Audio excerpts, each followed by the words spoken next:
Arbejderpartiet presser mig.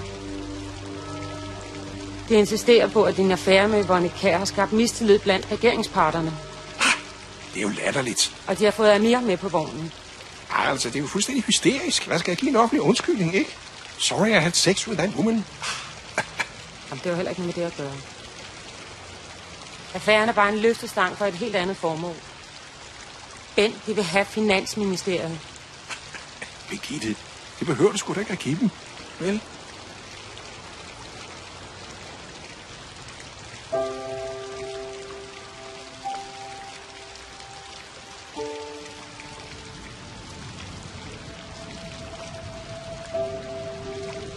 Altså, Birgitte, jeg er ikke færdig endnu.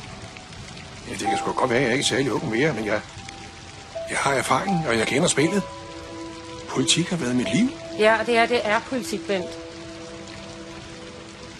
Jeg har brug for, at du trækker dig.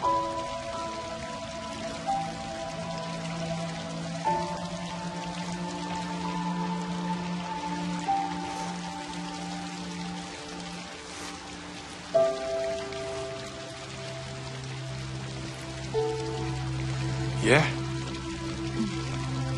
Så bliver der jo også tid til at passe mine hortensiaer.